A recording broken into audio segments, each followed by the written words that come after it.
പ്രിയപ്പെട്ട സുഹൃത്തുക്കളെ, കേരളത്തിൻ്റെ അതുല്യ നടന്മാരിൽ ഒരാളായിട്ടുള്ള മോഹൻലാൽ തീർത്തും ജനവിരുദ്ധനും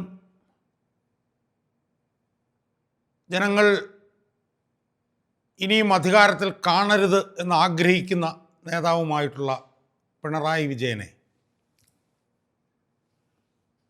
വെള്ളപൂശാൻ അല്ലെങ്കിൽ കുളിപ്പിച്ചെടുക്കാൻ ഒരു ശ്രമം നടത്തിയത് സത്യം പറഞ്ഞാൽ കേരളത്തിലെ നല്ലവരായ മനുഷ്യരെ ആകെ ഞെട്ടിച്ചിരിക്കുകയാണ്. കാരണം മോഹൻലാൽ അങ്ങനെ ഒന്ന് ചെയ്യും എന്നാരും കരുതിയിരുന്നില്ല.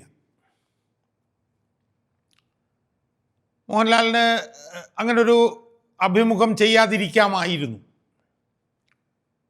കാരണം കേരളത്തിൽ ഏറ്റവും കൂടുതൽ ആളുകൾ വെറുക്കുന്ന ഒരു നേതാവാണ് പിണറായി വിജയൻ എന്നുള്ളത് മോഹൻലാലിനെ അറിയാഞ്ഞിട്ടായിരിക്കില്ലല്ലോ. കേരളത്തിൽ ഇനിയൊരു 5 വർഷവും കൂടി പിണറായി വിജയൻ അധികാരത്തിൽ വരണം എന്ന് അയാളുടെ പാർട്ടിക്കാരായിട്ടുള്ള CPM-കാർ പോലും ആഗ്രഹിക്കുന്നില്ല എന്ന കാര്യവും മോഹൻലാലിന് അറിയാൻ പാടില്ല എന്നിട്ടായിരിക്കില്ലല്ലോ. അപ്പോൾ ഇത്രയേറെ വെറുക്കുന്ന ഒരു മനുഷ്യൻ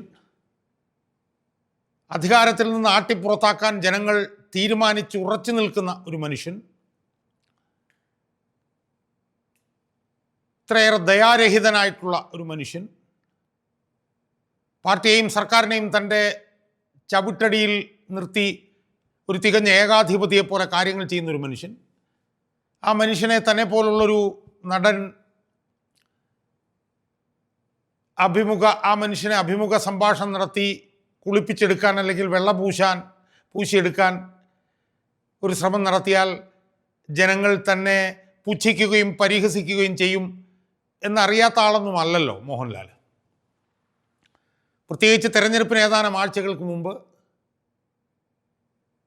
ഇങ്ങനൊരു അഭിമുഖം നടത്തുമ്പോൾ അയാളെ വെറുക്കുന്ന, പിണറായി വിജയനെ വെറുക്കുന്ന ബഹുഭൂരിപക്ഷം ജനങ്ങളുടെയും മുന്നിൽ താനും ഒരു പരിഹാസ കഥാപാത്രമാകും എന്ന് അതുല്യ നടനായിട്ടുള്ള മോഹൻലാലിനെ അറിയാൻ പാടില്ലഞ്ഞിട്ടല്ലോ. അറിയാമായിരിക്കുമെന്നുള്ള കാര്യത്തിൽ ആരും തർക്കവുമില്ല. കാരണം ജനങ്ങൾക്കെല്ലാം അറിയാവുന്ന കാര്യങ്ങൾ മോഹൻലാലിന് അറിയാൻ പാടില്ലായിരുന്നു എന്ന് പറയുന്നൊരു കാര്യമൊന്നുമില്ല. നമ്മുടെ ഇടയ്ക്കിലൊക്കെ തന്നെ കേരളത്തിൽ തന്നെ ജീവിക്കുന്ന ഒരു നടനല്ലേ മോഹൻലാൽ. അപ്പോൾ എന്തുകൊണ്ടാണ് മോഹൻലാൽ ഇങ്ങനൊരു സമയത്ത് ഇതുപോലൊരു ജനാധിപത്യ വിരുദ്ധനെ കുളിപ്പിച്ചെടുക്കാൻ ശ്രമിച്ചത് എന്നുള്ള സംശയം ജനങ്ങളുടെ ഇടയിൽ വ്യാപകമായി ഉണ്ട്. സുഹൃത്തുക്കളെ, ആ സംശയത്തിനൊരു നിവാരണം വരുത്താൻ വേണ്ടിയിട്ടാണ് ഞാനിന്ന് ഈ വീഡിയോയിലൂടെ ശ്രമിക്കാൻ പോകുന്നത്. എനിക്ക് എൻ്റെ പ്രേക്ഷകരോട് സൂചിപ്പിക്കാനുള്ളത്, മോഹൻലാൽ ഇങ്ങനൊരു അഭിമുഖം പിണറായി വിജയനുമായി നടത്താനുള്ള പ്രധാനപ്പെട്ട കാരണം മോഹൻലാൽ പല കാരണങ്ങൾ കൊണ്ടും ബ്ലാക്ക് മെയിൽഡാണ് എന്നതുകൊണ്ടാണ് എന്നാണ് എനിക്ക് പറയാനുള്ളത്. മോഹൻലാലിന് പിണറായി വിജയനുമായി അഭിമുഖ സംഭാഷണം നടത്തണം എന്ന ആഗ്രഹം ഉണ്ടായിരുന്നു എന്ന് ഞാൻ വിശ്വസിക്കുന്നില്ല. കാരണം ഇങ്ങനെ ഒരു അഭിമുഖം ഈ സമയത്ത് നടത്തി ജനങ്ങളുടെ മുമ്പിൽ എന്തിനു നാണം കെടുന്നു എന്ന് മോഹൻലാൽ ചിന്തിച്ചിട്ടുണ്ടാവാം. പക്ഷേ മോഹൻലാലിന് പിണറായി വിജയനുമായി ഒരു അഭിമുഖ സംഭാഷണം നടത്തണം എന്നുള്ള ഒരു ആവശ്യം വന്നാൽ അതിനോട് മുഖം തിരിച്ചു നിൽക്കാൻ കഴിയില്ലാത്തത് കൊണ്ടാണ് മോഹൻലാൽ ഈ അഭിമുഖത്തിന് തയ്യാറായത് എന്നാണ് എനിക്ക് എൻ്റെ പ്രേക്ഷകരോട് പറയാനുള്ളത്. സുഹൃത്തുക്കളെ, മോഹൻലാൽ ഒരു അതുല്യ നടനാണെങ്കിൽ പോലും മോഹൻലാൽ പല കാരണങ്ങളാലും ആരോപണ വിധേയനാണ് എന്ന കാര്യം നമ്മൾ മറക്കരുത്. അപ്പം മറ്റൊരു അതുല്യ നടനായിട്ടുള്ള മമ്മൂട്ടിക്കെതിരായി ആരോപണങ്ങളില്ല എന്നല്ല ഞാൻ പറയുന്നത്. ആ നടനെതിരായും ആരോപണങ്ങളുണ്ട്. പക്ഷെ അതിനേക്കാളൊക്കെ അതിഗുരുതരമായിട്ടുള്ള ഒരുപാട് ആരോപണങ്ങൾക്ക് വിധേയനായിട്ടുള്ള ഒരു നടനാണ് മോഹൻലാൽ എന്നത് ആർക്കാണ് അറിയാൻ പാടില്ലാത്തത്? നമുക്കറിയാമല്ലോ, ഏതാനും വർഷങ്ങൾക്ക് മുമ്പ് കേരളത്തിൽ വ്യാപകമായി ചർച്ച ചെയ്യപ്പെട്ടിട്ടുള്ള ഹേമ കമ്മിറ്റി റിപ്പോർട്ട് മലയാള സിനിമാ രംഗത്ത് നിലനിൽക്കുന്ന അനഭിലഷണീയമായിട്ടുള്ള വിഷയങ്ങളുമായി ബന്ധപ്പെട്ടുകൊണ്ട് ജസ്റ്റിസ് ഹേമയുടെ നേതൃത്വത്തിൽ ഒന്നാം പിണറായി സർക്കാർ 2017 18 മറ്റാണെന്ന് തോന്നുന്നു, നടിയാക്രമിക്കപ്പെട്ട കേസ് 2017 വന്നതിന് ശേഷം ആണ് ഒന്നാം പിണറായി സർക്കാർ ഈ ഹേമ കമ്മീഷൻ എന്ന് പറഞ്ഞിട്ട് ഒരു റിപ്പോർട്ട് കൊണ്ടുവന്നു. അതായത് സിനിമാ രംഗത്ത് നിൽക്കുന്ന അനഭിലഷണീയമായിട്ടുള്ള പ്രവർത്തനങ്ങൾ, സ്ത്രീ പീഡനങ്ങൾ, ഇതൊക്കെയായി ബന്ധപ്പെട്ടുകൊണ്ട് വിശദമായിട്ട് അന്വേഷിച്ച് സർക്കാരിൻ്റെ റിപ്പോർട്ട് സമർപ്പിക്കാൻ വേണ്ടി ഹൈക്കോടതി റിട്ടയർഡ് ജഡ്ജായിട്ടുള്ള ജസ്റ്റിസ് ഹേമയുടെ നേതൃത്വത്തിൽ വത്സലകുമാരി എന്ന് പറഞ്ഞ സർക്കാർ ഉദ്യോഗസ്ഥയും മറ്റൊരു സിനിമാ നടിയായിട്ടുള്ള ശാരദയും അംഗങ്ങളായിരുന്ന ഒരു റിപ്പോർട്ട് പഠിക്കാൻ വേണ്ടിയിട്ട് ഒരു റിപ്പോർട്ട് ഉണ്ടാക്കാൻ വേണ്ടി സർക്കാർ ആ കമ്മിറ്റി ഏൽപ്പിച്ചു. നമുക്കറിയാം, ആ കമ്മിറ്റി റിപ്പോർട്ട് കൊടുത്ത് 4-5 വർഷം കഴിഞ്ഞിട്ടും ആ റിപ്പോർട്ട് പുറത്തു കൊണ്ടുവരാനായിട്ട് സർക്കാർ തയ്യാറായിരുന്നില്ല. എന്നാൽ പല പല സമ്മർദ്ദങ്ങളെ തുടർന്ന് ആ റിപ്പോർട്ട് പുറത്തു വന്നതിനെക്കുറിച്ചിട്ട് നമുക്കറിയാം. ആ റിപ്പോർട്ട് പുറത്തു വന്നതിനെ തുടർന്ന് പല നടന്മാരും സിനിമാ രംഗത്ത് നടത്തിയിട്ടുള്ള സ്ത്രീ പീഡനവുമായി ബന്ധപ്പെട്ട് ഒരുപാട് വിവരങ്ങൾ പുറത്തു വന്നു. അത് പുറത്തു കൊണ്ടുവരാനായിട്ട് സർക്കാരിന് താല്പര്യമില്ലായിരുന്നു. പക്ഷേ അത് ഇങ്ങനെയൊക്കെയോ പുറത്തു വന്നു. അത് വലിയ ചർച്ചാ വിഷയമായി. ഏതാണ്ട് ഒരു 6-7 മാസക്കാലം അത് ചർച്ചാ വിഷയമായി. അതെല്ലാം കെട്ടടങ്ങി. കാരണം സർക്കാരിന് ഇതിനകത്ത് സ്ത്രീ പീഡകരായിട്ടുള്ള നടന്മാർക്കെതിരെ നടപടി എടുക്കണമെന്നോ അല്ലെങ്കിൽ അഭിലഷണീയമായിട്ടുള്ള പ്രവർത്തനങ്ങൾ സിനിമാ രംഗത്ത് നടക്കുന്നത് തടയണമെന്നൊന്നും ഉള്ള ഒരാഗ്രഹവും സർക്കാരിനുണ്ടായിരുന്നില്ല. അതുകൊണ്ട് തന്നെ ആ ഹേമ കമ്മിറ്റി റിപ്പോർട്ടിലൂടെ പുറത്തു വന്ന വിഷയങ്ങൾ കുറേ ആളത്തൊക്കെ ചർച്ചാ വിഷയമായെങ്കിലും അതിനകത്ത് ഒരു FIR പോലും എടുക്കാതെ അതെല്ലാം കെട്ടടങ്ങി. സർക്കാരിനും അതിനകത്ത് താല്പര്യം ഉണ്ടായിരുന്നില്ല, കോടതിക്കും അതിനകത്ത് താല്പര്യം ഉണ്ടായിരുന്നില്ല, ആർക്കും താല്പര്യം ഉണ്ടായിരുന്നില്ല. ആ വിഷയങ്ങൾ കെട്ടടങ്ങി. പക്ഷേ ആ ഹേമ കമ്മിറ്റിയുടെ റിപ്പോർട്ട് ചർച്ച ചെയ്തുകൊണ്ടിരുന്നപ്പോൾ ആരോപണങ്ങളായിട്ടാണെങ്കിലും ചർച്ചയിൽ ഉയർന്നു വന്ന ഒരു പ്രധാനപ്പെട്ട വിഷയം എന്ന് പറയുന്നത് ഈ നടൻ മോഹൻലാലുമായി ബന്ധപ്പെട്ട് ഈ ഹേമ കമ്മിറ്റി റിപ്പോർട്ടിൽ ഉണ്ട് എന്ന് പറയപ്പെടുന്ന സ്ത്രീ പീഡനവുമായി ബന്ധപ്പെട്ടിട്ടുള്ള ആരോപണങ്ങളാണ്. അത് പുറത്തു വന്നിട്ടില്ല എന്നുള്ളതുകൊണ്ട് സ്ഥിരീകരിച്ച് നമുക്ക് പറയാൻ കഴിയില്ല. പക്ഷേ മോഹൻലാലുമായി ബന്ധപ്പെട്ടുകൊണ്ട് ഹേമ കമ്മിറ്റി റിപ്പോർട്ടിൽ പരാമർശങ്ങൾ ഉണ്ടായിരുന്നു എന്ന് ഉള്ളതിന് ഒരുപാട് സൂചനകളുണ്ടായി.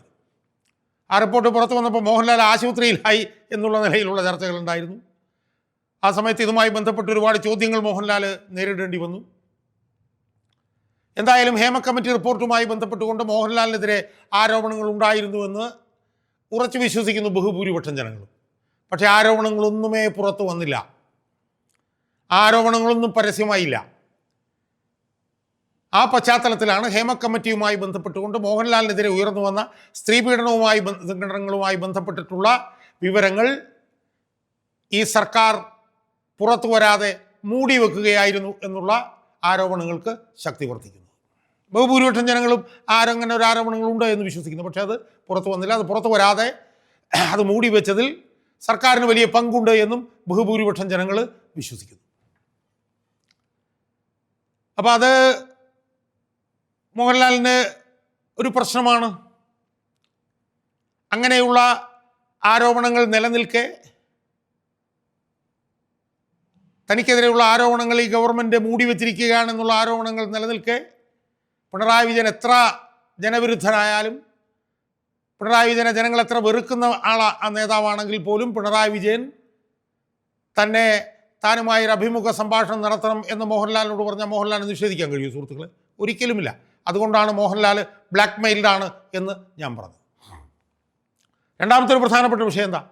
മോഹൻലാലിൻ്റെ വീട്ടിൽ നിന്ന് ആനക്കൊമ്പ് കണ്ടെത്തിയതുമായി ബന്ധപ്പെട്ടൊരു കേസ് ഹൈക്കോടതിയിലും കീഴ്ക്കോടതിയിലുമൊക്കെയായി നടന്നുകൊണ്ടിരിപ്പുണ്ട്.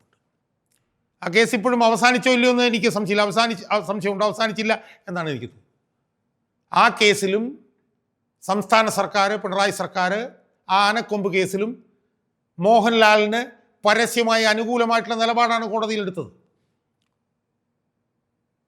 പരസ്യമായ നിലപാട് ഒന്നിലധികം തവണ കോടതിയിലും ഹൈക്കോടതിയിലും കീഴ്ക്കോടതിയിലുമൊക്കെ സർക്കാർ എടുത്തു. ആ കേസ് അവസാനിപ്പിക്കണം, റെഫർ ചെയ്യണം എന്നുള്ള നിലപാടാണ് ഹൈക്കോടതിയിലും കീഴ്ക്കോടതിയിലുമൊക്കെ നിരന്തരമായി സർക്കാർ എടുത്തത്.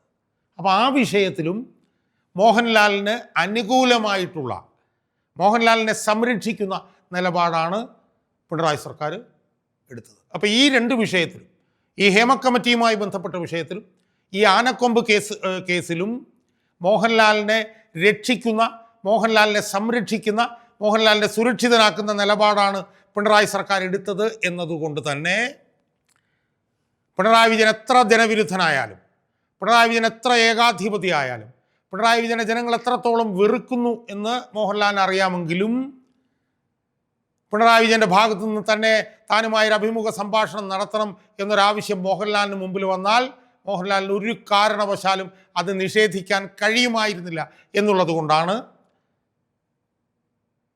പിണറായി വിജയനോട് ഇത്രയേറെ വിരോധം ജനങ്ങൾക്കുണ്ടെന്ന് അറിയാമായിരുന്നിട്ടും അതേ ജനങ്ങൾ തന്നെയാണ് തന്നെ പിന്തുണയ്ക്കുന്നവരെന്നറിയാമായിരുന്നിട്ടും അതേ ജനങ്ങൾ തന്നെയാണ് തൻ്റെ സിനിമകൾ കാണാൻ വേണ്ടി വരുന്നത് എന്നറിയാമായിരുന്നിട്ടും മോഹൻലാലിന് പിണറായി വിജയനിൽ നിന്നുള്ള ഈ അഭിമുഖ സംഭാഷണം സംബന്ധിച്ചുള്ള ക്ഷണം നിരസിക്കാൻ കഴിയാതിരുന്നത് എന്നാണ് ഞാൻ വിശ്വസിക്കുന്നത്. ജനങ്ങളും ഇങ്ങനെ തന്നെയാണ് വിശ്വസിക്കുന്നത്. എന്തായാലും ഈ അഭിമുഖ സംഭാഷണത്തിൻ്റെ ഭാഗമായി ഞാൻ എൻ്റെ ആദ്യ വീഡിയോയിൽ പറഞ്ഞതുപോലെ ഒരു നടൻ എന്നുള്ള നിലയിൽ മോഹൻലാൽ ദീർഘകാലം കൊണ്ട് സമ്പാദിച്ചിട്ടുള്ള ഗുഡ്വില്ലിൽ വലിയൊരു പങ്കും ഈ പറഞ്ഞ പോലെ ഈ വെള്ളപൂശൽ ശ്രമത്തിലൂടെ ഒഴുകിപ്പോയി എന്ന് മോഹൻലാൽ മനസ്സിലാക്കണം എന്നാണ് ജനങ്ങളോടൊപ്പം നിൽക്കുന്ന ഒരു പൊതുപ്രവർത്തകൻ എന്നുള്ള നിലയിലും എനിക്ക് നിരീക്ഷിക്കാൻ കഴിയുന്നു.